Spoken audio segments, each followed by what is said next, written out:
Morning everyone, welcome back. So today, we're going to cook Pasayan or Hipon in Tagalog. So, preparations will be you have to have oil,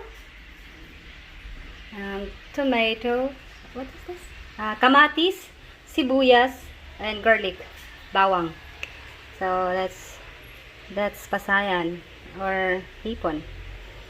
So, first, ayan, painitin muna natin yung oil.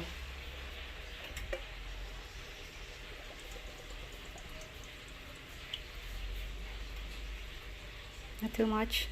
Sakto lang. Oil, so ready to put in the garlic, bawang first. Wow! Oh, okay.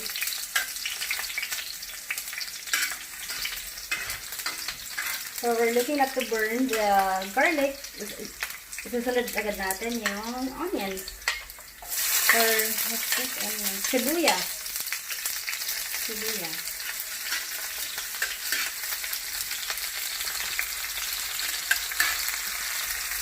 That smells good. So, yan siya. Nakakawala ng lansa yung mga spices. Saka nakakabango siya ng pagkain. And, next to this, this amount of tomato or kamatis. Yan ang magbibigay ng sauce for your shrimp or hipon. Masarap din pag maraming kamatis.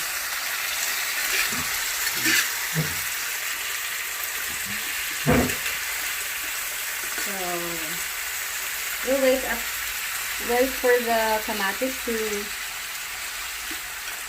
cook or para ma-extract din yung saktong juices niya to mix with the hipon.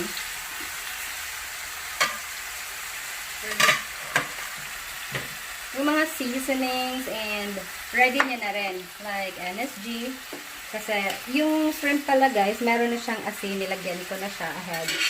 So pimplahan mo na lang siya kung sa tingin mo kulang yung asin. And of course our vinegar. Mas maganda pag natural yung vinegar.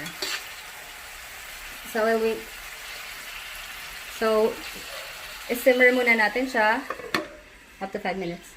So, 5 minutes is up. So, let's check. It's ready. Nalambot na yung kamate. So, pwede natin ilunod yung shrimp, guys. Yan. Ang laki nila. I think parang magkasya kaya to, kaya natakot ako baka aapaw siya. Isa-isahin na lang natin. Mukha namang sakto lang siya. Or malaki lang talaga sila. O, magkasya kayo ha. Siksikan.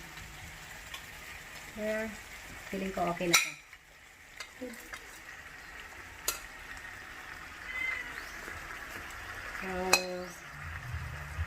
So haluin natin. Ihalo natin yung mixed all, yung lahat ng ingredients plus the shrimp. So, para mag-soak sa kanya yung flavor ng tomato.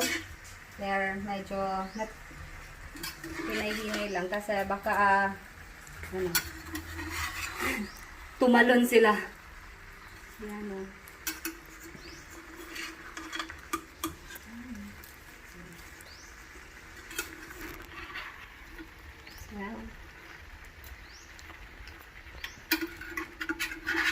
Gusto ko to. I can hold here. Oh, this is right. Ayan. So, there you go. Much better now.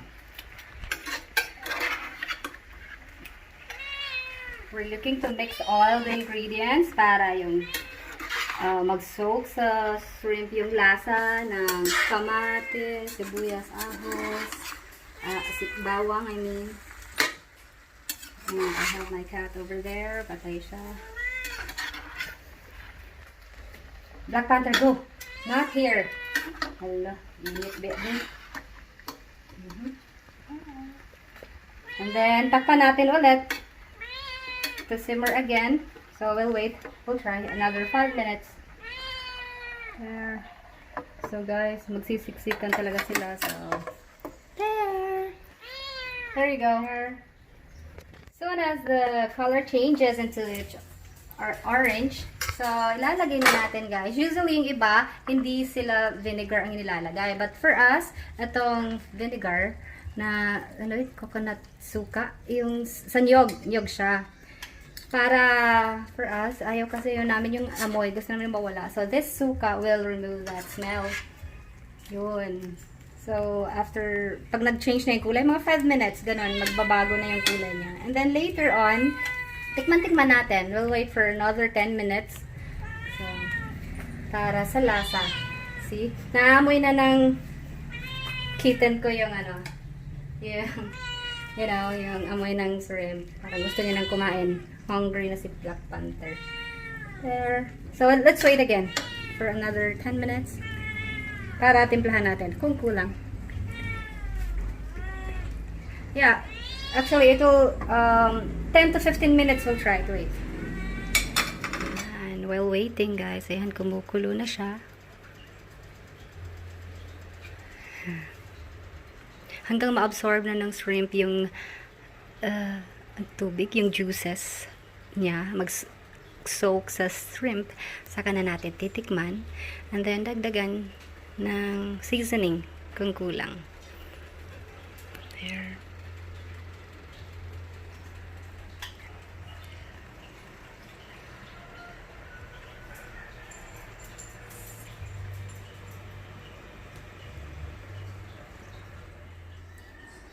Okay. Na-absorb na ng shrimp yung kanyang na-soak na yung sabaw. So, let's try. Tikman natin. Then, kulang pa siya ng konti. So, let's add seasoning. Yan. Tapos, tikman na lang ulit. And let's put a little of this oil. Kailangan to.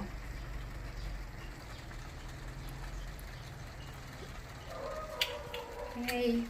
And then, simmer again. Leave.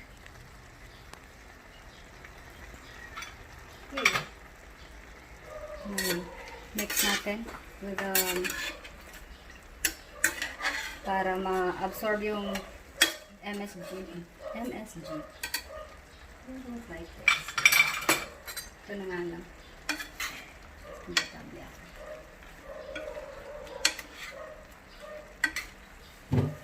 And guys, with the salt.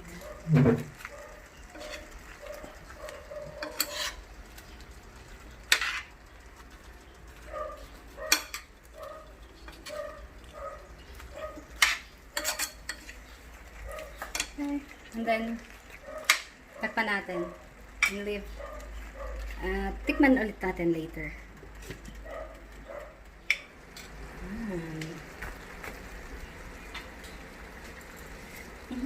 So, there. Luto na siya, guys. Tama na siya sa timpla lahat. So, i-transfer na natin siya sa... So, let's turn it off. Transfer na natin siya sa casserole. Sana magkasya siya, no? Wait.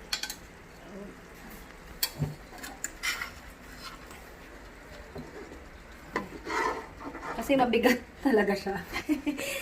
Nabibigatan ako. Let's see. Maliit na casserole lang siya.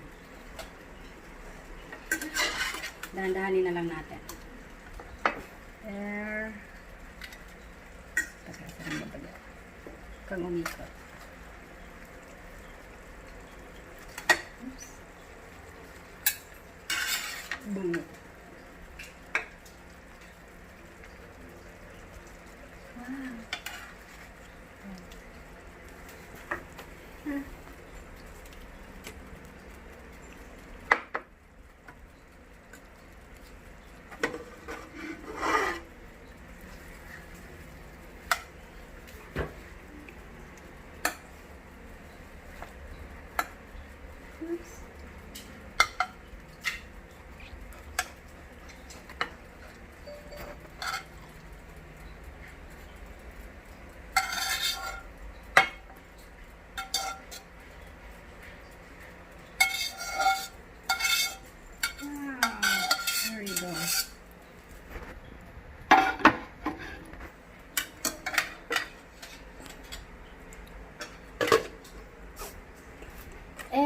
And let's get ready for lunch. There.